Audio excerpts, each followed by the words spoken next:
안녕하세요. 복음창구직입니다. 구약 성경에 나타난 101가지 예수님의 형상, 박비슬리의 책 24번째 이야기입니다. 어린아이로서 살해 위협을 받으신 예수님.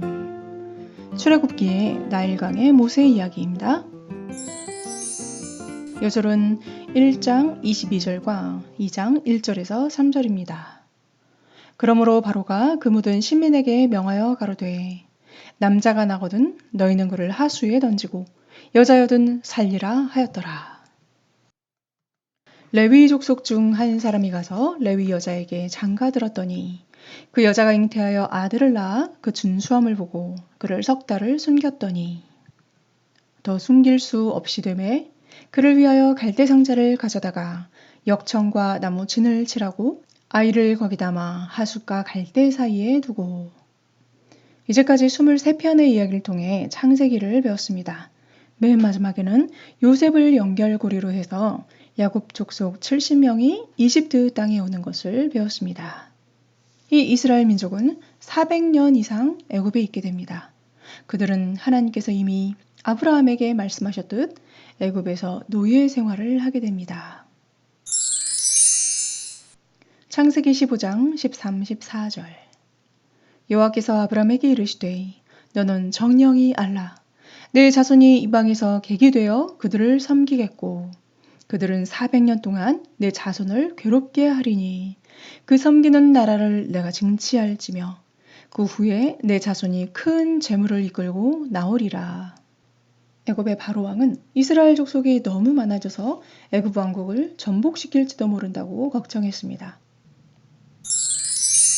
출애굽기 1장 7절 이스라엘 자손은 생육이 중다하고 번식하고 창성하고 심히 강대하여 온 땅에 가득하게 되었더라. 그래서 바로 왕은 이스라엘 민족을 향하여 조직적인 박해를 가합니다. 그들을 노예로 삼아서 학대하고 이마저도 잘 되지 않자 대량 학살을 계획합니다.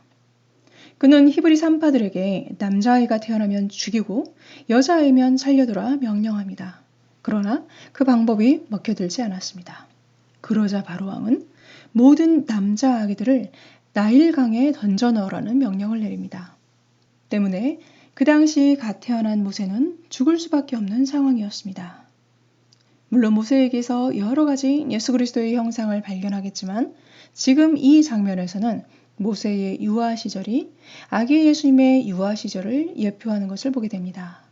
모세를 살리기 위해 모세의 부모들은 작은 방주를 만듭니다. 갈대로 상자를 만들고 역청을 발라 모세를 넣어 나일강에 띄웁니다. 우리가 이미 살펴본 바와 같이 이 상자, Ark 역시 예수 그리스도를 예표합니다. 예수님 탄생 시에도 상황이 비슷합니다. 헤롯 왕은 동방에서 온 박사들로부터 새로운 왕이 유대에서 태어났다는 소식을 듣게 됩니다. 이 소식을 듣고 그는 자신의 왕위를 빼앗길까봐 염려하게 됩니다. 헤롯 왕은 대제사장과 서기관들을 통해 메시아가 베들레헴에서 태어날 것을 알아냅니다. 그는 동방 박사들에게 이렇게 말합니다.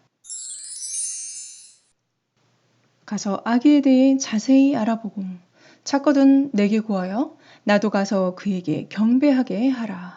마태복음 2장 8절. 그러나 이는 아기를 죽이기 위함이었습니다. 그런데 동방 박사들은 천사를 통해 헤롯에게 돌아가지 말라는 경고를 받고 다른 길로 조용히 떠나게 됩니다. 이에 헤롯은 자신이 속은 것을 알고는 당장 베들레헴 주변 2살 미만의 남자아기들을 다 죽이라 명합니다. 예레미야는 이 사건을 미리 예언하였습니다. 31장 15절 라마에서 슬퍼하며 통곡하는 소리가 들리니 라헬이 그 자식을 위하여 애곡하는 것이라. 그가 자식이 없으므로 위로받기를 거절하는도다. 요셉은 주의 천사에 의해 아기 예수와 마리아를 데리고 애굽으로 도망가라고 경고를 받습니다. 마태복음 2장 13절 헤롯이 아기를 찾아 죽이려 하니 일어나 아기와 그의 모친을 데리고 애굽으로 피하여 내가 내게 이르기까지 거기 있으라. 그래서 그들은 헤롯 왕이 죽을 때까지 애굽에 머뭅니다. 그 후 주의 사자가 본국으로 돌아가도 좋다고 말할 때 그들은 애굽에서 나와 갈릴리의 나사렛 동네에 정착하게 됩니다. 모세는 이스라엘 민족에게 가장 존경받는 지도자였습니다. 히브리서 기자는 모세에 관해 이렇게 말합니다. 히브리서 3장 4절에서 6절. 집마다 지은이가 있으니 만물을 지으신 이는 하나님이시라.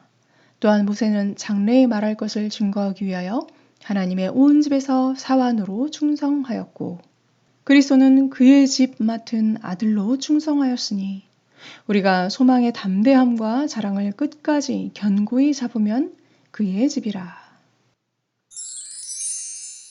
창세기 3장 15절 에덴 동산에서부터 계시된 메시아, 여자의 후손을 대항하는 공격들이 성경에 여러 차례 반복되어 나옵니다. 창세기 4장에서 가인이 아벨을 죽였고요. 창세기 21장에서는 이스마엘이 이삭을 희롱했습니다. 또 창세기 27장에서는 에서가 야곱을 죽이겠다고 마음먹었고요. 오늘 본문 출애굽기 1장에서는 파라오가 모세를 위협하는 모습으로 나타납니다. 이것이 예수님 탄생 시에 헤롯 왕의 위협으로 나타납니다. 궁극적으로는 유대의 종교 지도자들에 의해 예수님이 실제로 십자가의 사형 언도를 받으십니다. 이것이 바로 창세기 3장 15절 여자의 후손이 뱀에게 발꿈치를 상하신 사건이었습니다. 그러나 놀랍게도 예수님은 그 죽으심을 통해 뱀의 머리를 박살내셨습니다. 오늘 내용을 통해 배운 예수님은 어떤 분이십니까? 모세처럼 어린아이로서 살해 위협을 받으신 분이십니다. 그리고 궁극적으로는 십자가에 죽으시고 부활하사 온 교회의 머리가 되신 분이십니다. 이 예수님 안에서 우리는 교회를 이루는 구성원이 되고 하나님의 집의 일원이 되었습니다. 우리에게 소망이 되시고 담대함과 자랑이 되시는 주님을 찬양합니다. 오늘 함께 해주신 여러분은 감사합니다. 다음 시간에 만나요. 안녕.